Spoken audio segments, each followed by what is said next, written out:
Marc Marquez has just revealed something considerably more alarming than anything he said in his post-race interviews at Silverstone.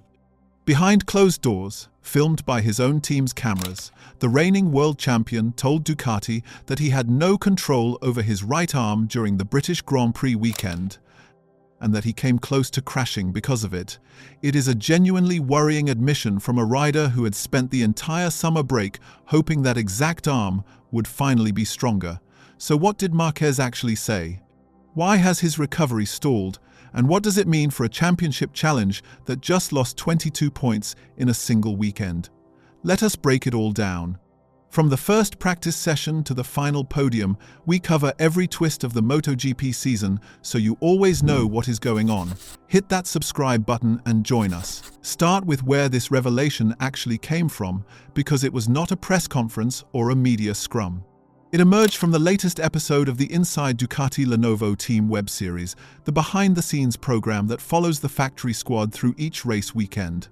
The footage shows the team gathered around Marquez following his 7th-place finish in the Grand Prix, and it is in that debrief, surrounded by his own engineers rather than journalists, that he described the true extent of his physical struggles. That context matters enormously, because a rider speaking to his own team in a technical debrief has far less reason to manage his message than one facing the media. Now the admission itself, because it is genuinely stark. Marquez revealed he had lost control of his right arm during the weekend, and crucially, that this physical limitation had brought him close to crashing rather than simply costing him lap time. He described the specific consequences on track, saying, "Compared to practice, I lost the front at turn 1 and turn 9. I didn't like it at all. Losing the front end of a MotoGP bike at 2 specific corners and attributing it directly to an arm you cannot properly control is a very different problem to simply lacking pace." Now the medical background, because it explains exactly why this is so significant, rather than just another injury update. Marquez underwent a surgical procedure on his right arm in May of this year following an early season injury, specifically to relieve a compressed nerve. That operation was intended to solve a loss of feeling and a lack of connection in the arm, caused by nerve damage that had been irritated by a screw inserted during an earlier procedure. He has spoken previously about how that surgery finally allowed him to put behind him the constant uncertainty over whether his arm might fail him mid-race. Silverstone suggests that uncertainty has not gone away entirely. Now the expectation he carried into the weekend, because that is what makes the outcome so deflating. Marquez had genuinely hoped his arm would be stronger following the summer break. 3 weeks away from racing, with dedicated recovery time and controlled training, was supposed to represent a meaningful step forward in his physical condition. Instead, he endured his worst weekend since undergoing that surgery back in May. The break that was supposed to strengthen him appears, at least at this specific circuit, to have delivered nothing of the sort. Now, how that physical limitation played out across the actual weekend, because the results tell the story clearly. In Saturday's sprint, Marquez suffered severe rear tyre degradation, with the soft compound fading in the closing laps and finishing 9th, barely clinging onto the final championship point. Then, in Sunday's Grand Prix, he crossed the line 7th, his worst main race result of the entire 2026 season. And in a genuinely striking detail, he was only the 3rd best Ducati finisher across the weekend, beaten by his younger brother Alex on the Gresini machine and by Fabio Di Giannantonio at VR46. The reigning world champion on factory machinery, finishing behind 2 riders on satellite bikes. Now the crucial detail that separates the 2 days, because it is important to be precise about what caused what. The sprint problem was primarily about tyre degradation, that severe drop-off with the soft rear compound that affected the entire Ducati garage rather than Marquez alone. The Grand Prix, by his own account, was different.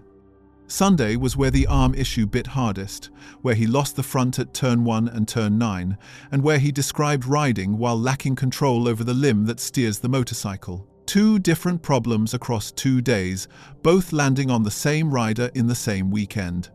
Now the wider Ducati context, because Marquez was not the only factory rider fighting his own body at Silverstone.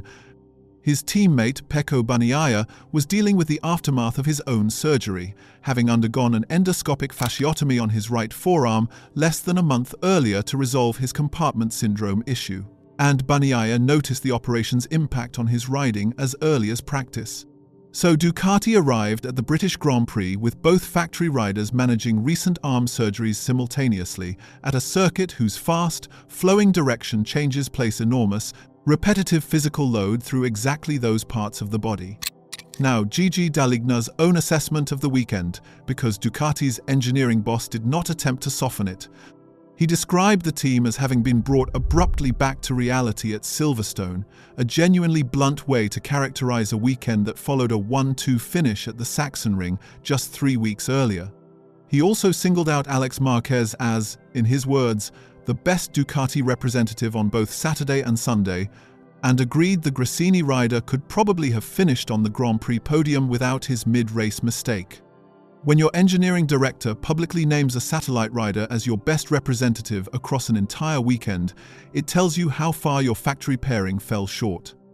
D'Aligna also acknowledged that this outcome had been predicted in advance by the rider himself, saying, "Marc himself had warned that this would be a tough one," which is exactly as it turned out.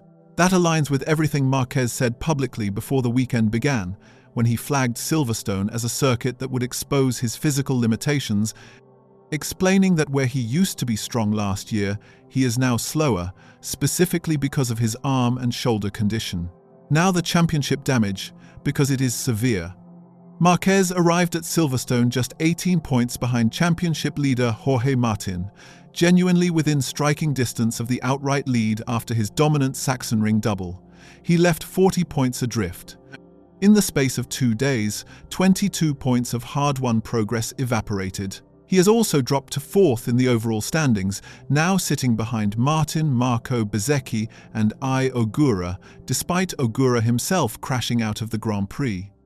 Bezzecchi, remarkably, is now Martin's nearest challenger after returning from his own collarbone surgery to take a podium in his first race back. Now the genuine question this raises about the rest of the season, because it goes beyond one bad weekend. Marquez's entire comeback strategy this year has been built on a simple premise: attack hard at circuits that suit him and limit the damage everywhere else. That approach has worked spectacularly, clawing back a deficit that once stood at over 100 points, but it depends on his physical condition steadily improving rather than plateauing.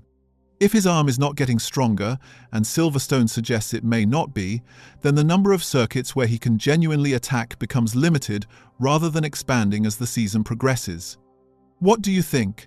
Is Marc Marquez's admission that he had no control over his right arm a genuine warning sign that his physical recovery has stalled, or simply the consequence of racing at one of the most physically demanding circuits on the entire calendar? Should Ducati be concerned that both of their factory riders were managing the effects of recent arm surgeries at the same time, while their satellite riders outperformed them?